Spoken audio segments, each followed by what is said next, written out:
What's up, everybody? So today we're going to be reacting to Gen Z unemployment and post-grad reality. So let's see what he's got to say.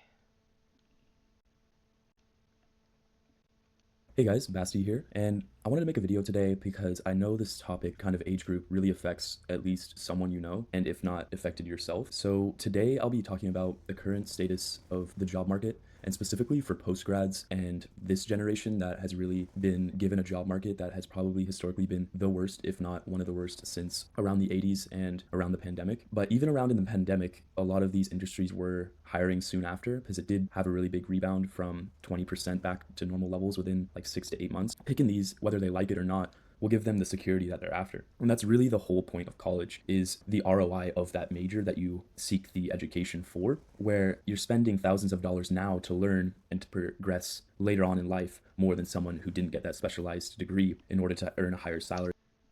Yeah, I'm the target demographic for this video, and we have been in a pretty crazy market, not just for the people who are being laid off that already had jobs, but mainly for us just getting out of college. What he's talking about, and I know from experience this is really happening.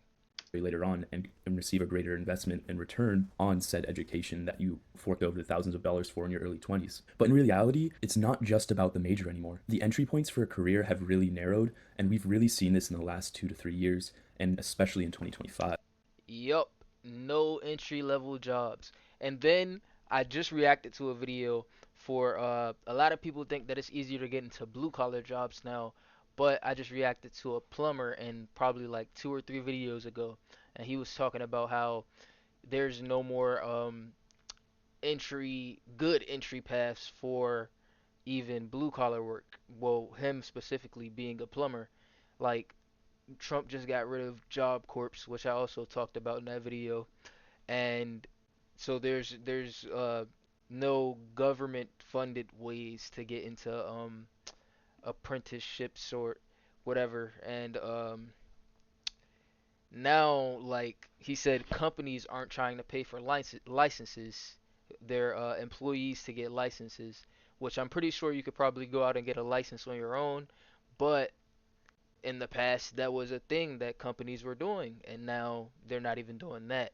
So the entry paths to get into different fields, no matter if it's blue collar, white collar, whatever it is, the entry paths are just drying up. Right now, the current labor statistics unemployment numbers are at 4%, but in reality, for someone 21 to 30, they're more like closer to 8, nearly 10%. So 1 in 10 people you know around your age don't have a job. And I'd even argue it's higher than that for people who work 10 to 15 hours a week just to be able to have the lights on, or even 20 hours a week part time to pay their rent while in school, or after currently graduating and not having a full job that really can provide them the income to have a stable life. And that brings me to internships and how important they are. Internships in college are probably the number one stressor, more than GPA, more than succeeding in passing your classes. And it really propels, and it's also the reason why they're so stressful is they're ingrained into the student from not only the parents, your career coaches, if you have one, your professors, of how important they are. They don't understand how few bridges there are between school and work. And that's really the problem of in what. While I was in school, I couldn't find any internships. Well, some of my fellow students were able to find internships, and they were able to keep that relationship, like you said, the bridges. That was a bridge built for them where they can go and continue their work after college. Whereas I did not have an internship. I couldn't just go and take a internship where they weren't paying or not paying enough. And yeah, I had a job while I was in school, but I didn't want to go for no low paying internship or non paying internship. People who aren't our age don't understand. And around between 2021 and 2024, internships were down over a third. So 34% of junior role internships were cut right around when a lot of people I know were I didn't even know that internships were being cut. So that was a nice statistic to have. 34%, over a third, slightly over a third, but over a third of internships were gone. applying for internships, and wondering why they didn't get them. And this means the pathways from school to work and getting there are down 34% in order to gain real world experience after college. And internships are no longer abundant. Everyone hears the statistics, especially with my major, finance, about these big investment firms like Goldman Sachs, Chase, Lazard. Like they get, I think, Goldman Sachs in 2024, 2025 received 60,000 applicants for their internship and junior level roles, and they took less than 500. So that puts into perspective how astronomically saturated these roles are and how competitive they are. And everyone knows without internships, you're graduating with zero applied experience. And that puts you in the black hole where most people who don't apply themselves or don't get lucky, whatever the reason is. So you're crawling out of this hole where a majority of people, and I'd say probably 80%. So you're starting off your career with thousands of dollars in debt, no real applied experience in the role that you're looking for. It makes it even harder to really win over the person who's interviewing you and to say, hey, hire me over the master's student who has experience, over the millennial who's been in the industry for 5 years. It makes it almost impossible to get your career going.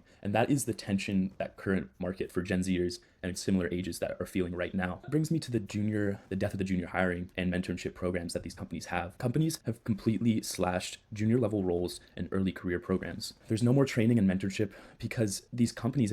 So now they really have to choose you over someone with experience because there's no junior rules. So if they were to pick you, they would be picking you for a higher level role. And if they if they have to pick someone for a higher level role, do they pick the person who doesn't have the experience or the person who has the correct of experience that matches the level of the role? And of course, they're going to pick the person with the experience that matches. If you put yourself in their perspective, there it's just not a profitable investment. The cost benefit analysis for these companies often results in not hiring at all or hiring mid-career only. And because the companies today that are hiring have so much say and pull, they can really hire whoever they want because someone's going to apply really. It's not like the tech in 2021 or even hiring back then when they literally hire anyone with a comp sci degree. And now the case, we're seeing all these layoffs and so on. But back to my point, there's no more formal pipeline that transitions someone from school in college who's even actively applying, applies himself, even maybe has extracurricular stuff, solid resume. There's no formal pipeline and there's far fewer chances for students to break in. And that's the real issue because no firms no longer want to take chances on unproven talent. If someone works an internship at a company, they don't want to teach them the ins and outs of that company and then later on them 6 months later when they graduate go to a competitive firm. Because that's the cost of that just doesn't make sense to the firm. And that really is the state of early career that it is right now. And my opinion on this from someone who's spent thousands of hours applying, heard back when I was a freshman that, oh, you're guaranteed a job after applying 200 companies. Oh, 2, 3 years later, oh, you're guaranteed a job applying 500 companies. Oh, maybe now in 2025, if you apply to 1,000, you're guaranteed to get like 10 or so interviews. But right now, those are from people who don't know what it 10 or so interviews, and that's people looking uh people from the outside looking in. They're thinking that you're gonna get 10 or so interviews, and that's not even the case for 1,000 applications. it's like to be in that position, especially without any experience. And right now, the number one thing I want to tell someone who's in college, out of college, or even later in career, the numbers game does not work anymore, especially with who you're competing with. Because people with jobs don't like their job. So you're competing with people who are currently working full time 40 hours, but are also applying to these jobs that you yourself are applying for just so they can progress their own career, which is fair. This video is with no malice. This is just to get my point out here and to tell everyone what reality is right now and why you're in this position. And that brings me to what you can do to get yourself out of this position. The number one thing in college you can do is not GPA, not how good your resume looks, what connections you have with people in the place where you want to be. The connections are the only real differentiator that you have in this market. If you have bum friends that don't really have a direction, but on the other side, if you have friends that already had that internship that you're looking for, those are the connections and referrals that get you in the door even without experience. I didn't land my role solely because of the skills I had. It was because someone put my name to the interviewer, they put my name on my application, and they got the eyes on my resume. And that never happened, or more than half the times that it did happen, the thousands of jobs I applied for, I eventually got rejected because no one backed my name and I didn't have the experience for it. But when someone referred me that's well connected within the company, I got in with 5% effort that I probably did with other jobs. So that's the reality of it. Referrals get you through filters, give you trust, and get your resume looked at. If you didn't build a network in college, or if you're in college right now, you have to connect with professors, go to their office hours, stand out. I know someone that's currently in Dubai because they knew their professor well and got them an internship in Dubai. That's just one example. If you know Wow. This is something that's never occurred to me, and Probably why I don't have a job in my own field.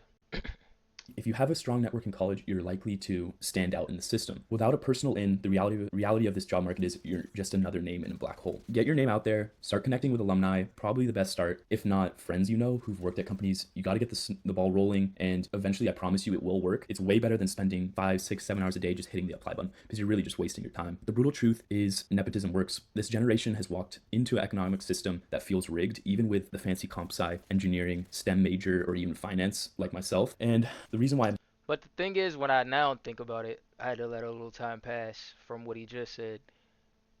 That still doesn't secure you from a layoff. So if the economy gets worse or stays as bad as it is, it's already in the garbage. Then your potential for getting laid off is just as bad as your potential for getting the job in the first place. So I know job security doesn't exist at this point, but I would rather have a job that wanted me for me more than a job that wanted me through nepotism.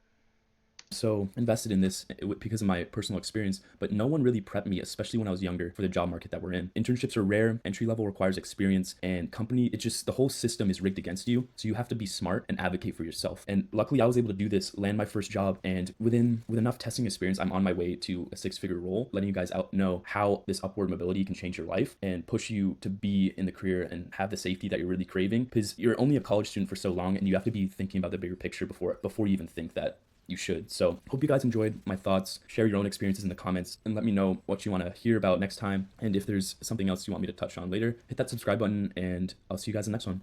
Peace.